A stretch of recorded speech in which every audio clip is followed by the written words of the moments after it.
मैं किशन एक बार पुनः आपके इस प्यारस education channel target point field study में आपका स्वागत करते हैं। वेक्टर की केस में मैं आपसे बातें कर रहा था और वेक्टर को जोड़ने वाले प्रोसीजर में मैं प्रीवियस लेक्चर में दो तरीके से एक हेड एंड टेल विधि द्वारा एक पैलोग्राम द्वारा जोड़ना हमने सिखा दिया था। आज तीसरे केस पे बात करेंगे त्रिभुज विधि से कैसे जोड़ते हैं ना, ट्रायंगल वाले नियम से हम कैसे जोड़ेंगे उसी प्रोसीजर को समझाएंगे। और सिमिलर है, फॉर्मूला वही आने वाला है, डायरेक्शन वही जानना है, बस ये तरह तरह के नियम का हम उपयोग करते हैं।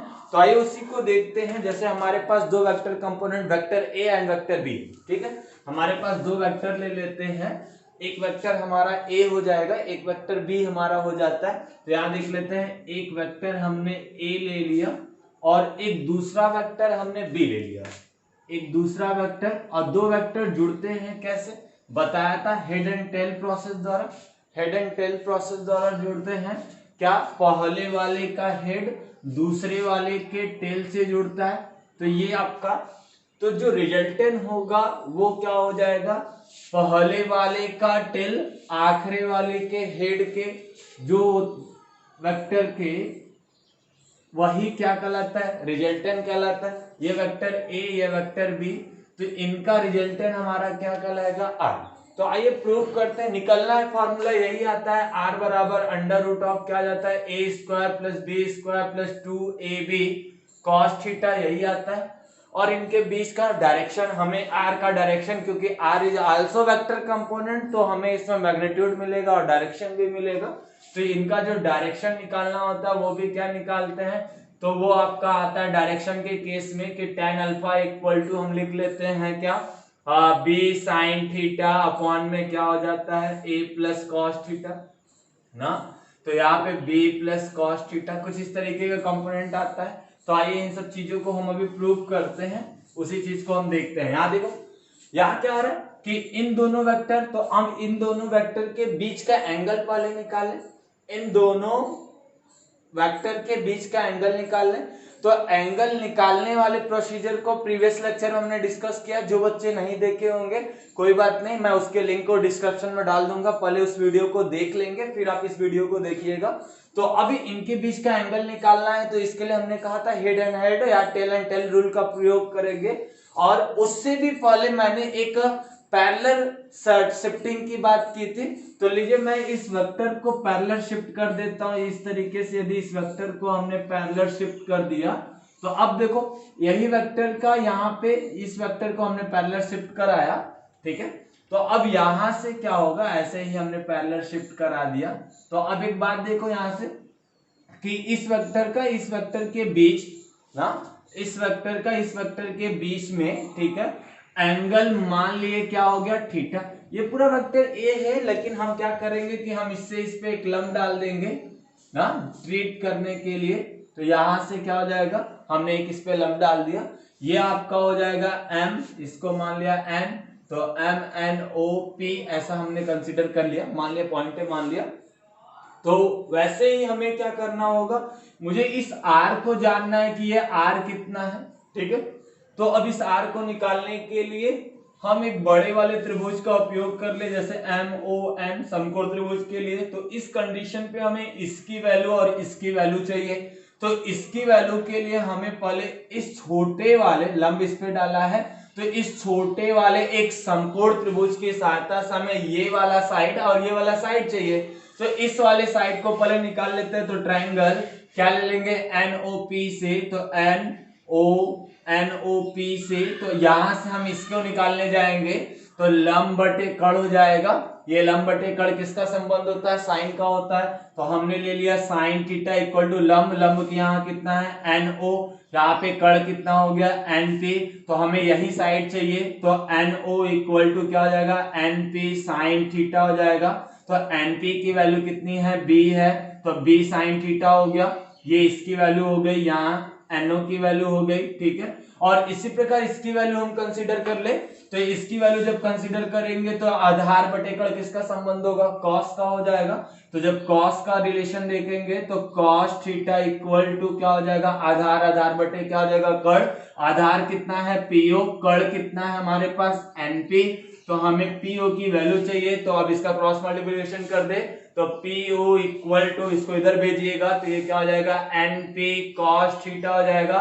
और यहाँ NP की वैल्यू, यहाँ NP की वैल्यू कितनी है, B है, तो यहाँ आ जाएगा B cos थीटा, तो ये हो गया PO। तो इस प्रकार से दो वैल्यू मिली हमें, ये वैल्यू और ये वैल्यू हमारी मिल गई। ये वैल्यू हमारे पास क्या है, B cos थीटा है, और ये हमारे पास क्या है, B sin थीटा है। सीधी सीधी बात जान लो, जिसके साथ एंगल ड्रा होगा, जिसके साथ एंगल ड्रा होगा वो कॉस का टर्म हो जाएगा, एंगल के सामने वाला साइन का टर्म हो जाएगा। ये छोटा सा कॉन्सेप्ट पास में रखो, आगे बहुत सारा यूज करना है, तो बस बार बार हम निकालने नहीं जाएंगे। आप इस छोटे कॉन्सेप्ट के साथ रखो कि एंगल जिसके साथ ड्रा होगा, जिसके साथ एंगल ड्रा होगा, जैसे मान लिया कि हमारे इनके बीच में इस तरीके से एंगल ड्रा हो रहा है ना, इनके बीच में, तो यहाँ एक कोण बन रहा है। तो जब ये वाला सेक्शन जो बनेगा ये कॉस का हो जाएगा, और ये वाला जो सेक्शन बनेगा ये किसका हो जाएगा, लंब का हो जाएगा। तो यानी ये साइन का हो जाएगा, ये किसका हो जाएगा, कॉस का। तो ये क्या, क्योंकि एंगल इनके, जिस पर एंगल टिकेगा, कोण जिसके पे टिकेगा वही क्या हो जाएगा, कॉस ना, और जिस पे बनेगा यानी जिसके सामने हम लेंगे वो क्या हो जाएगा, साइन। तो वैसे ही हम इसकी बातें करेंगे तो R की वैल्यू निकालना है हमें। तो यहाँ पे क्या हो जाएगा, एक बड़ा वाला त्रिभुज ले ले, तो समकोण त्रिभुज क्या ले लेंगे, MON से। तो यहाँ ले लिया समकोण त्रिभुज MON से। तो पाइथागोरस लगा लेते हैं। तो पाइथागोरस क्या करता है, कड़ का स्क्वायर इक्वल टू क्या होता है, लंब का स्क्वायर प्लस आधार का स्क्वायर। कड़ का स्क्वायर यहाँ ले लेंगे तो ये कितना हो जाएगा, MN का स्क्वायर हो जाएगा। आधार का स्क्वायर यानी क्या हो जाएगा, MO का होल स्क्वायर हो जाएगा, और लंब का स्क्वायर क्या हो जाएगा, NO का होल स्क्वायर हो जाएगा। अब एक बात देखो, MO 2 पार्ट में है, MO2 पार्ट में एक MP है और एक क्या है, PO है। तो यहां से क्या लिखेंगे, MN का whole square equal to M, इसको लिख सकते हैं क्या, MP प्लस क्या हो जाएगा, PO का होल स्क्वायर, और यहाँ NO का होल स्क्वायर। यहाँ MP की वैल्यू कितनी हो जाएगी, A हो जाएगी।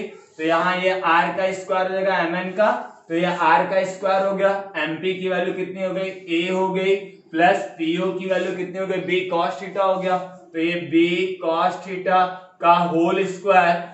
NO की वैल्यू कितनी हो गई हमारे पास, B sin थीटा का होल स्क्वायर, तो B sin थीटा का होल स्क्वायर। अब ये हल करेंगे तो ये कितना हो जाएगा, R स्क्वायर, ये हो जाएगा A square plus B square cos square theta plus 2AB cos theta हो जाएगा, A square plus B square plus 2AB, और यहाँ क्या हो जाएगा, plus B square sine square theta. तो अब यहाँ देखो B स्क्वायर दोनों में है, तो B स्क्वायर हम कॉमन ले ले, तो यहाँ हो जाएगा क्या, R square A square plus B square common ले लेंगे, तो साइन स्क्वायर, और यहाँ पे sign square theta plus cos square theta plus 2AB क्या हो जाएगा, कॉस थीटा। अब इसकी वैल्यू कितनी हो जाएगी, 1। हमें पता है sine square theta plus cos square theta equal to 1 हो जाएगा, तो ये 1 हो जाएगा।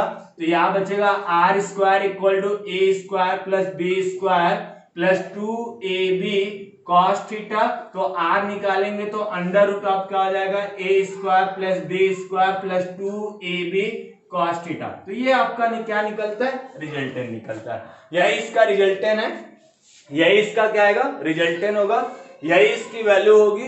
अब हमने आपसे कहा कि R ये मैग्नीट्यूड निकला है, R आल्सो वेक्टर कंपोनेंट, तो वेक्टर कंपोनेंट है तो उसके पास क्या होगा, मैग्नीट्यूड भी होगा और डायरेक्शन भी होगा। तो ये हमने मैग्नीट्यूड निकाला, डायरेक्शन भी निकाल लेते हैं, पहले नोट कर लीजिए इसको।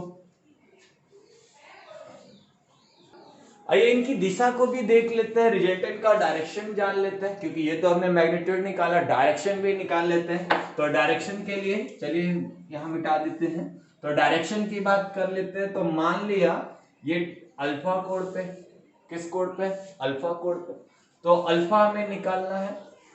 यहाँ पे क्या हो जाएगा, बड़े वाले त्रिभुज, यही त्रिभुज ले रहे हैं समकोण त्रिभुज से, तो समकोण त्रिभुज क्या हो जाएगा हमारे पास, MON से लंब बटे आधार किसका संबंध होगा, tan का हो जाएगा, तो ये हो जाएगा tan अल्फा इक्वल टू लंब क्या हो जाएगा NO, आधार कितना हो जाएगा MO, तो यहाँ पे क्या हो जाएगा tan alpha equal to NO की वैल्यू कितनी हो जाएगी B sin थीटा हो जाएगा, अपॉन में ये क्या हो जाएगा A plus B cos theta हो जाएगा। ऐसे ही हम एंगल निकालेंगे।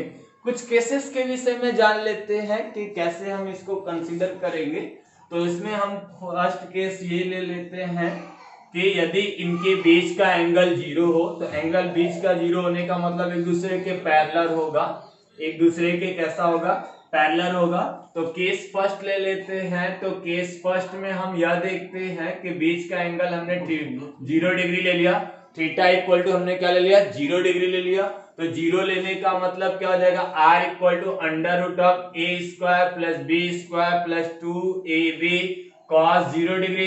cos 0 की वैल्यू हमारे पास कितनी आती है, cos 0 डिग्री इक्वल टू 1 आती है, तो ये 1 हो जाएगा। तो r बराबर under root of A square plus B square plus 2ab हो जाएगा। तो ये a प्लस बी का होल स्क्वायर लिख सकते हैं। तो ये हो जाएगा क्या r बराबर under root of a plus B का होल स्क्वायर, एक पेयर बाहर आ जाएगा, तो r बराबर क्या हो जाएगा a प्लस बी, यानी पैरेलल रखा गया तो नॉर्मली हम जोड़ के भी बता सकते हैं। डायरेक्शन की बात हो गई, तो डायरेक्शन में tan अल्फा इक्वल टू क्या हो जाएगा b sin 0 डिग्री अपॉन में क्या हो जाएगा a प्लस कितना हो जाएगा b cos 0 डिग्री। तो यहाँ पे आपका क्या हो जाएगा ये 0 बटे क्या हो जाएगा 0, सॉरी यहाँ 1, तो ये हो जाएगा प्लस b, तो यहाँ पे इसका मतलब क्या हो जाएगा 0। tan अल्फा इक्वल टू क्या हो जाएगा 0, तो यहाँ पे tan अल्फा इक्वल टू 0, यानी यहाँ पे क्या होगा tan इसको लिख सकते हैं tan 0 लिख सकते हैं। तो tan 0 तो अल्फा बराबर क्या हो जाएगा 0, तो अल्फा बराबर कितना हो जाएगा 0। तो ये होगा जब एक दूसरे के ऊपर एक दूसरे के पैरेलल रखे होंगे तब। ऐसे ही केस हम कंसीडर कर लेंगे, ऐसे ही केस कंसीडर कर लेंगे यदि एक दूसरे के ऊपर लंब हो तब कैसे ट्रीट करेंगे। एक दूसरे के ऊपर लंब है तब तो केस सेकंड कर लेंगे। तो केस सेकंड में हम क्या करेंगे कि थीटा इक्वल टू 90 डिग्री ले लेंगे, तो r बराबर अंडर रूट ऑफ क्या हो जाएगा a square plus B square plus 2ab cos 90 degree. तो cos 90 की वैल्यू कितनी होगी, cos 90 की वैल्यू 0 हो जाती है, तो ये टर्म तो खत्म हो जाएगा। तो r बराबर अंडर रूट ऑफ क्या हो जाएगा a स्क्वायर प्लस क्या हो जाएगा b स्क्वायर, ये हो जाएगा। अब डायरेक्शन की बात कर ले तो tan अल्फा इक्वल टू होगा b sin 90 हो जाएगा और a plus B sine cos 90 हो जाएगा। तो अब एक बात देखो, sin 90 की वैल्यू 1 हो गई। जब ये 1 हो जाएगा तो ऊपर क्या बचेगा b, और यहाँ पे ये कितना हो जाएगा cos 90, यहाँ पे cos 90, तो cos 90 की वैल्यू कितनी होगी 0, तो 0 हो जाएगा, तो ये खत्म, तो ये क्या बचा a, तो यहाँ पे हो जाएगा tan alpha equal to b by a। तो इस बात को ध्यान में रखिएगा, ठीक है।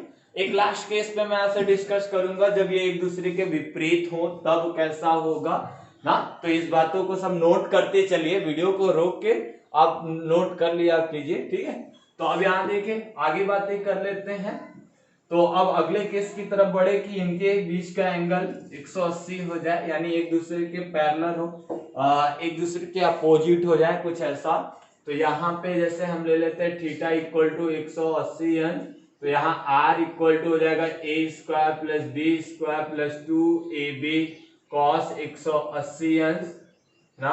तो यहाँ आ जाएगा r cos 180 की वैल्यू कितनी हो जाएगी -1, तो यहाँ हो जाएगा under root of a square plus B square minus 2ab, तो यहाँ आ जाएगा r बराबर under root of a minus B का whole square, a minus B का होल स्क्वायर। इसको हम ये भी लिख सकते हैं b माइनस a का क्या होल स्क्वायर। तो हमारे पास यहाँ दो प्रकार के कंटेंट मिल सकते हैं, a माइनस बी भी लिख सकते हैं ना, a माइनस बी या b माइनस ए भी लिख सकते हैं, ठीक है।